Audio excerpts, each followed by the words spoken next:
have an initial state. In that, I'm saying the counter value is 10. Okay, and this is my reducer which takes the state and action as a parameter. I'm initializing the state with initial state and then action dot type, right?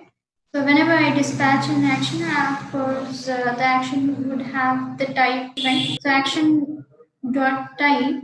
Okay, so I'm saying that the case if it is a decrement counter, then return. Okay, I'm updating the count state dot counter -1. Okay, in default case, we should just return a state in default case. Okay, like this only you can create increment counter, increment by 10, like that. You can have it like you can write that many cases over here. Okay, if it is only one action, then go ahead with if statement, and then you can see create store. I'm passing the reducer and store.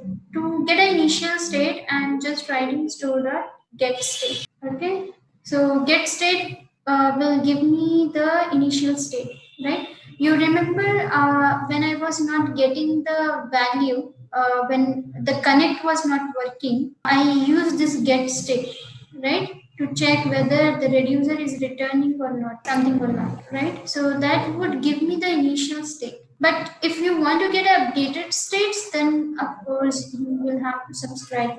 Okay. So once you are subscribing to it, you will be getting the updated states. Okay. So you can write that many store.get states. When you are subscribing, to avoid some memory leakage, you can have this unsubscribe. So see, when I'm dispatching, I'm calling this get counter. Get counter will return me the type. Here, once I'm done with this dispatch, I'm unsubscribing to it, right? So let's run this. So this is our initial state. We are getting 10. And after that, how many times we have called dispatch? 3 times. So that many times we are getting the updated state. See, you should have Redux methods knowledge like get state, create store and all. Okay, and then you should learn React Redux in depth. Okay, so that's what we are going to use in React. Basically, we'll have a default export, right? So if we want to have a named export, then we can do it something like this. Export const, let's say product item, like this, or product detail, let's say. Here we can have a connect. Here you pass that map state to props and map the function, okay? And then your component, right? Like this. Then this one you can import it. Product detail. This way you can achieve named export. This is what we do it. Okay. Thank is there. One more is there. Apply middleware. There is a method. There is one more middleware. Apart from Tank, there is a Saga. Okay, so this is also one of the Redux middleware. So it is like where we can, I mean, we can start, we can pause, we can cancel, like this it is. Okay, so that is why we use this kind of middlewares. GraphQL. Okay, it is good for the backend developers, and in the front end, we will just be writing what we need. Okay, we'll be writing queries in the front end. Okay, so describe your data, ask for what you want, get predictable results. It's like, let's say I want a list of products. Then you have API which will give me the data of product, right? So it will give me the detailed data, which I don't need also.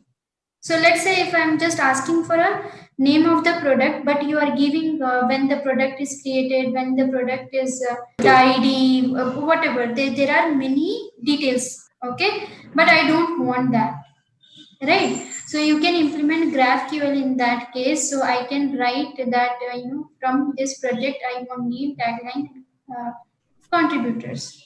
Okay, so it will give me that particular data only. Yeah, basically this SED people, they are using this GraphQL, Redux, and many more things. They have a very big libraries. They're not using any tab because it's a banking application. They're making it more secure. That's why they have created their own library, same like material, and more than that, I can say. So they have everything over there. So we are just dynamically rendering that components. That's it. Everything is written. Just go ahead and use them. That's it. So pass props and I said right, you can have input types separately. Okay. So they are having components such that you will just pass the props and the form will be created. That's it. Okay. And everything is already written, like even the background colors and form which you are going to have. Every UI is also written. Just that, go ahead and use.